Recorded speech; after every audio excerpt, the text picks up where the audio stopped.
চশমা পরে ছবি তুলতে হবে। এটা পরে হেভি লাগবে, হেভি। তুই একটা দেখ, কেক খেলে যে লিপস্টিকটা উঠে যাবে।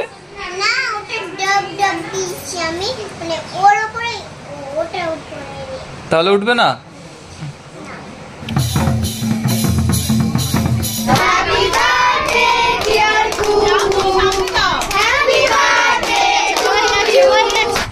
অনেকদিন পর সকাল সকাল দুই ভাই মিলে বেরিয়ে পড়লাম 7 সমুদ্র 13 নদী পার হয়ে নয়, ভাগীরথী নদী পার হলাম এই বৃষ্টির ওপর দিয়ে।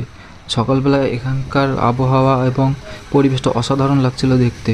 এখান থেকে সোজা চলে গেলাম খাগড়া স্টেশন এবং খাগড়ার থেকে ট্রেন ধরে পৌঁছে গেলাম আজিমগঞ্জ স্টেশন। এই আজিমগঞ্জ স্টেশনে যেহেতু আমরা সকাল সকাল বেরিয়েছিলাম, প্রচণ্ড খিদে পেয়েছিল, সেজন্য দু ভাই মিলে নিয়ে নিলাম একটি ডিম টোস্ট, যার মূল্য ছিল প্রতিটি 20 টাকা করে।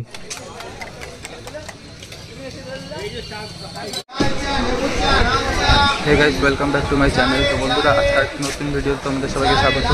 আর আজকে আমি আর ভাই যাচ্ছি বোলপুর। তো বোলপুর একটা ইনভাইট আছে, একটা বোনের জন্মদিন, সেখানে যাব। তো ভিডিওটি সঙ্গে অবশ্যই ঘুরে থাকো, আর পারলে বোলপুরটা একটু ঘুরে দেখানোর চেষ্টা করব।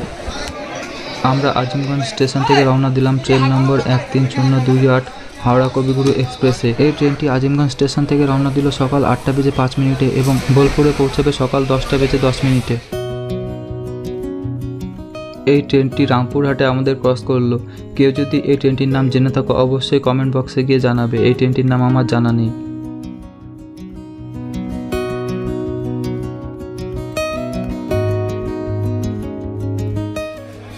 ফাইনালি আমরা স্টেশনে নেমে হাঁটা দিলাম এসকেলেটরের দিকে।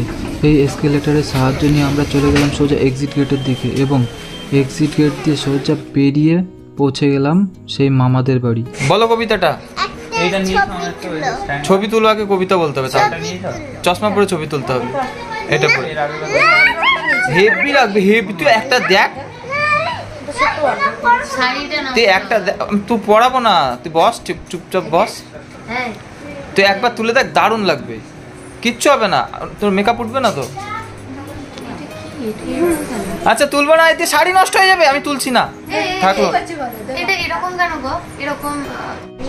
কি দিয়েছিস বলি, লিপস্টিকটা বল। সাদা আর হলো লালের সঙ্গে মিশিয়ে দিয়েছি, তো ওটা 90%। তাহলে ওটাতে কি হবে? কি হবে? এই তোর যে খিদে পাচ্ছে, শোন, তোর যে খিদে পাচ্ছে, কেক খেলে যে লিপস্টিকটা উঠে যাবে। না, ওটা ডাব ডাব দিয়েছি আমি, মানে ওর উপরে ওটা উঠবে। তাহলে উঠবে না।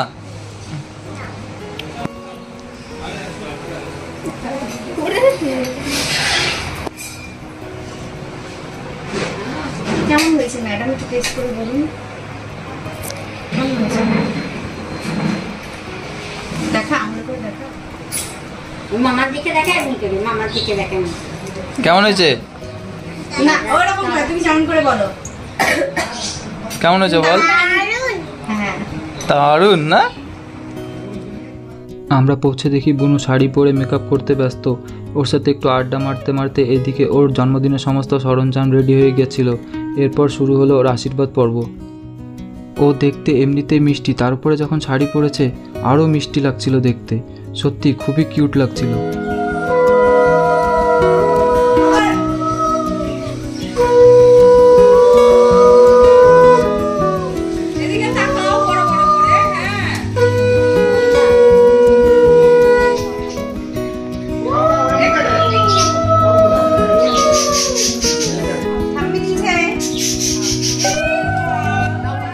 বন্ধুরা, যে ঠাকুমাটি এখন আশীর্বাদ করছে সেই ঠাকুমাটির বয়স প্রায় 98 বছর। এই বয়সেও তিনি একদম সুস্থ সবল। এরকম বয়সী মানুষের হাতে আশীর্বাদ পাওয়া সত্যি ভাগ্যের ব্যাপার।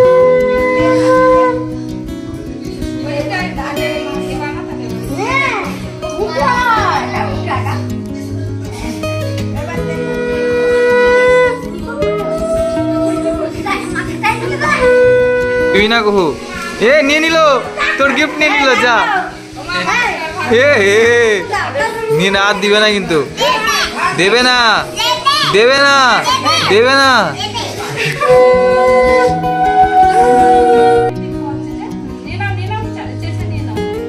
না না লিপস্টিক নষ্ট হয়ে যাবে।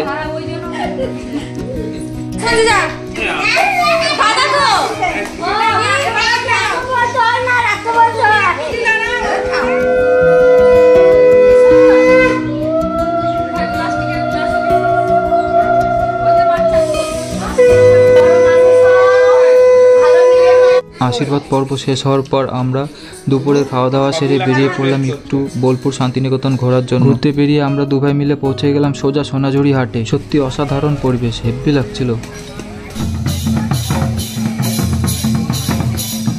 এই হাটে এই নেম প্লেটগুলো আমার দারুণ লেগেছিল। বিভিন্ন নামের টাইটেল দিয়ে কাঠের উপরে লেখা, আপনি যদি কোনো বাড়ির নাম চান সে নামও এনারা লিখে দিচ্ছিল। আর এখানে ভাইকে দেখো, মেয়েদের মালা কানের দুল, এই দোকানে বসে ও কি করছিল ওই জানে।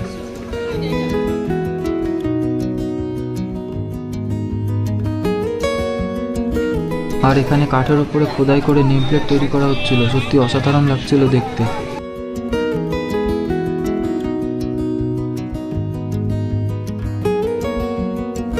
ফাইনালি কেক রেডি, এবার শুরু হতে চলেছে কেক কাটার পর্ব।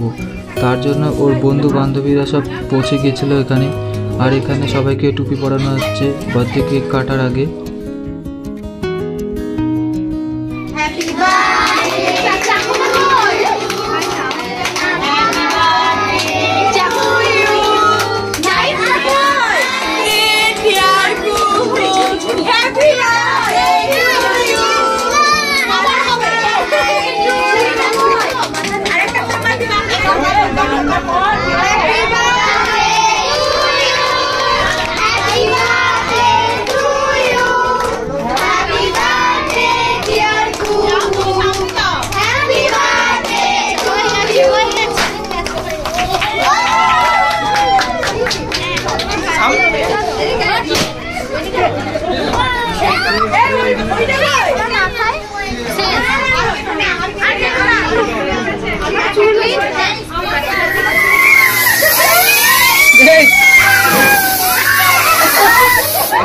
নিবে না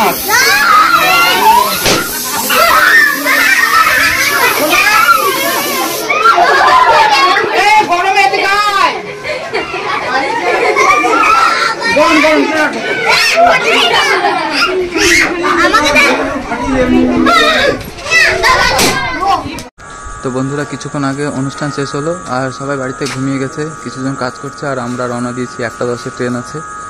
তো ভিডিওটা অবশ্যই যদি ভালো লাগে লাইক, কমেন্ট, শেয়ার এবং সাবস্ক্রাইব করতে ভুলবে না। চলো দেখা হচ্ছে নতুন কোনো ভিডিওতে। আজকের মতো এখানেই, টাটা।